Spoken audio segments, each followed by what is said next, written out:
2045 State Long Range Transportation Plan will be a multimodal effort that integrates all transportation modes, operators, and users. In working through this, each mode has its own processes and challenges. Let's hear from Tim Hoeffner as he discusses rail transportation. The freight rail network in the United States and the state of Michigan is one of the largest held private infrastructures, transportation infrastructures in the country. In Michigan, we have 28 railroads operating, 24 smaller railroads, and 4 Class 1 railroads. The Class 1 railroads are more of the national perspective, and the short lines are more direct service to and from the customers in Michigan. With that, we have about 3,600 miles of rail in Michigan, and we are fortunate that the state of Michigan owns about 665 miles of railroad. We do not operate that railroad. What we do is we contract out the operations to several of the short lines throughout the state. But freight rail is very important to Michigan's economy because that's where a lot of the bulk commodities get moved. That's where our agricultural products move. That's where the mineral products move. That's where coal is brought into the state that we're less and less dependent on. But at the same time, the auto industry is significantly use of rail for inbound product, but a lot for outbound product where the vehicles will be loaded onto rail cars, shipped to various points around the country, and then offloaded and sent to the dealers.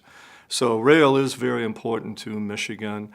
Depending on the year, though, it's roughly about a third of the commodities move in Michigan by rail. With that, as I mentioned, energy or coal is decreasing, but where we're seeing a resurgence is on the intermodal side. Intermodal is one of the largest growing segments of the rail market, and it'll be interesting to see how that continues on in the future, and that's why I think including rail in the long-range plan is so important. And along those lines, when we talk about the long-range plan, one of the things that we're doing that's unique to Michigan right now, we're the first in the country, where we are actually rolling up some of the other federally required plans into the state long-range plan. So we'll have the state long-range plan, we'll have a freight plan that will feed into the long-range plan, and then we have a federally mandated rail plan that'll feed into the freight plan and to the state long-range plan. Shifting a little bit from the freight side and moving over onto the passenger side, Michigan has 3 intercity passenger services that operate predominantly from Amtrak Chicago hub to and from Michigan. The Pierre Marquette Grand Rapids Chicago service, the Blue Water service between Port Huron and Chicago, and then the Wolverine between Pontiac, Detroit, and Chicago. We are very fortunate in Michigan that we have had a lot of improvements made on Amtrak's ownership between Kalamazoo and Porter, Indiana, and on a segment that the state of Michigan purchased from Norfolk Southern several years ago, where we currently have trains on Amtrak operating at 110 miles an hour. That is the only place outside or not connected with the Northeast Corridor between Boston, New York, and Washington, D.C.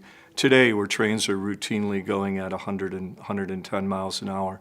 And we're working with Amtrak to expand that to the 135 miles between Dearborn and Kalamazoo that the state purchased from Norfolk Southern. Along with that, it's been running close to 800,000 to 900,000 passengers per year using the 3 services, and we're continuing to see that grow at a rather robust basis compared to the rest of the service in the Amtrak fleet.